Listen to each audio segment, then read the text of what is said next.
Hi friends, welcome to Recipes in my home. நார்மலாக என்னோடய kitchen counter top இப்படி தான் இருக்கும். இதை நான் எப்படி ஆர்கனைஸ்டாக வச்சுருக்கேன் அப்படிங்கிற வீடியோ தான் நீங்கள் பார்க்க போகிறீங்க. அரை மணி நேரம் வீடியோவே நான் 5 நிமிஷத்தில் சொல்லிவிடுவேன்.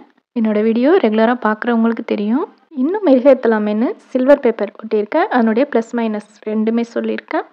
அடுத்து கோல்டு காஃப் ரெமெடி சொல்லியிருக்கேன். கொஞ்சம் கூட ஸ்கிப் பண்ணாமல் வீடியோ பாருங்கள் ஃப்ரெண்ட்ஸ். இதுதான் என்னுடைய kitchen counter top. Left side corner இது நல்ல தண்ணிக்காக பைப் வச்சுருக்காங்க. இப்போ இந்த கார்னர் சைட்லேருந்து எங்கள் 2 பசங்களும் நான் ஒட்டுறேன் நீ ஒட்டுறேன்னு ரொம்ப ஆசைப்பட்டு போட்டி போட்டு நல்லா ஒட்டிட்டாங்க. ஸ்பூன் ஸ்டாண்ட் வச்சுருக்கேன்.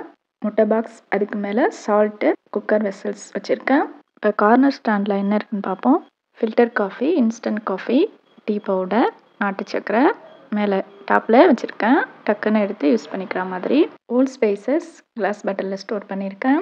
பெருங்காயத்தூள் இந்த மாதிரி குட்டி குட்டி கண்டெய்னரில் ஸ்டோர் பண்ணி வச்சுக்கிட்டிங்கன்னா உங்களுக்கு ஸ்பேஸ் சேவிங்காக இருக்கும். நிறைய பொருட்கள் வைக்கலாம். இந்த கிளாஸ் ஜாடியில் உப்பு வச்சுருக்கேன். உப்பு எப்போதுமே நம்ம சமையல் மேடையில் வச்சுக்கிறது நல்லது. டக்குன்னு எடுத்து யூஸ் பண்ணிக்கிற மாதிரி. ஊறுகாய் நம்ம தினமுமே யூஸ் பண்ணுவோம். இது கிடாரங்காய் ஊறுகாய்.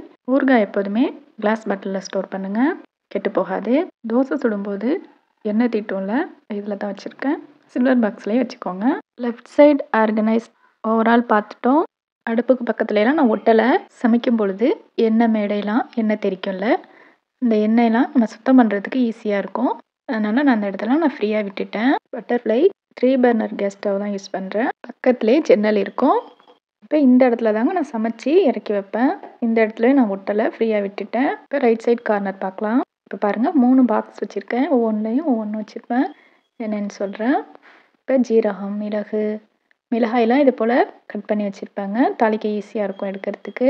கடுகு மட்டும் கொஞ்சம் 2 பாக்ஸில் வச்சுருக்கேன். அப்புறம் வெந்தயம், சோம்பு இதெல்லாம் வச்சுருப்பேன். இது ஒரு பாக்ஸ் வச்சுருக்கேன். எல்லாமே ஒரே இடத்துல இருக்கிறதுனால நம்ம தாளிக்கும் பொழுது எடுக்கிறதுக்கு வசதியாக இருக்குங்க. இப்போ அடுத்த பாக்ஸ் பார்க்கலாம். பட்டை, ஜாதிக்காய் இது போல் உடச்சி வச்சுருக்கேன்.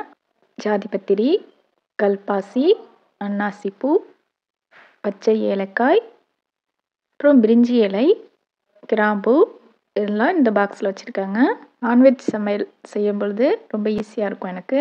இப்போ இந்த பாக்ஸில் மிளகாய் பொடி, சோம்பு, மஞ்சள், சீரகம், மிளகு, வெந்தயம் எல்லாமே வீட்டிலேயே நான் பொடி பண்ணி வச்சுருக்காங்க. இந்த மாதிரி நான் பாக்ஸ் தனித்தனியாக வச்சுருக்கிறதுனால எனக்கு ரொம்ப ஈஸியாக இருக்குது சமைக்கிறதுக்கு. இப்போ கார்னர் ஸ்டாண்டில் என்ன இருக்குதுன்னு பார்க்கலாம்.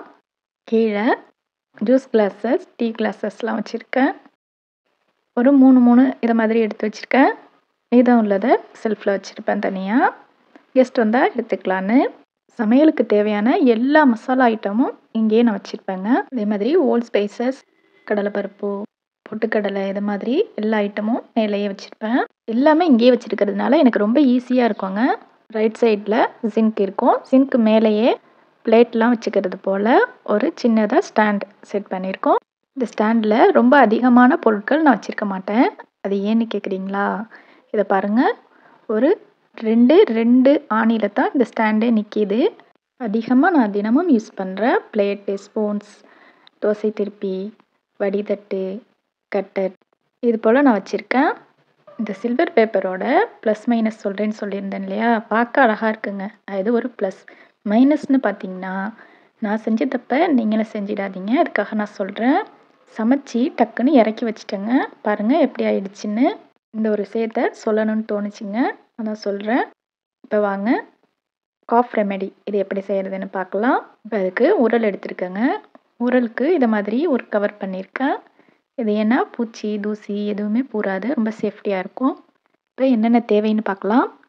ஒரு சின்ன துண்டு சித்தரத்தை, ஒரு இந்த சைஸில் ஒரு பெரிய பீஸாக சுக்கு எடுத்திருக்கேன். திப்பிலி இந்த சைஸில் 3 பீஸ் எடுத்திருக்கேன். இந்த 3 பொருள் தாங்க இப்போ தேவை. இப்போ இதை நான் போட்டு நல்லா தட்டிக்கிறேன் உரலில். இப்போ பாருங்கள் வெளியிலையும் தெரிக்காது மூடி போட்டிருக்கிறதுனால. பாருங்கள் இந்த அளவுக்கு நான் தட்டி வச்சுருக்கேன். இந்தளவுக்கு தட்டின பிறகு நீங்கள் மிக்ஸி கப் யூஸ் பண்ணி அரைச்சிக்கிறா இருந்தாலும் அரைச்சிக்கலாம். இப்போ நான் இதிலே நல்லா தட்டிக்கிட்டு வந்துடுறேன். முழுசாக நீங்கள் போட்டு மிக்ஸி கப்பில் அரைப்படவே அரைப்படாது. இந்த மாதிரி நீங்கள் தட்டிட்டு சேர்த்துக்கலாம். இப்போ நான் உரலில் தாங்க தட்டியிருக்கேன். நல்லா தட்டி எடுத்துட்டு ஒரு பாத்திரத்தில் கொட்டி 1 லிட்டர் அளவுக்கு தண்ணி சேர்த்துட்டு நல்லா கொதிக்க விடுறேங்க. 1 லிட்டர் 1/2 லிட்டரா வத்தணும். வத்துற அளவுக்கு நல்லா கொதிச்ச பிறகு ஆஃப் பண்ணிட்டேன். உடனே குடிக்கக்கூடாதுங்க. இப்போ நான் ஒரு 15 நிமிஷத்துக்கு பிறகு வடிகட்டி வச்சுருக்கேன். ஒரு கிளாஸில் வடிகட்டி வச்சுட்டு 1 டேபிள் ஸ்பூன் அளவுக்கு தேன் சேர்த்துக்கிறேன். உங்களுக்கு தேவையான அளவுக்கு தேன் சேர்த்துக்கோங்க. நல்லா மிக்ஸ் பண்ணி டெய்லி காலையிலையும் சாயந்தரமும் குடிச்சிட்டு வந்தீங்கன்னா சளி, இருமல் எந்த பிரச்சனையாக இருந்தாலும் சரியாயிடும். இந்த வீடியோ பிடிச்சிருக்கோன்னு நினைக்கிறேன். லைக் பண்ணுங்கள். உங்கள் ஃப்ரெண்ட்ஸ் அண்ட் ஃபேமிலிக்கு ஷேர் பண்ணுங்கள். தேங்க்ஸ் ஃபார் வாட்சிங். ஃப்ரெண்ட்ஸ் சப்ஸ்கிரைப் பண்ணுங்கள்.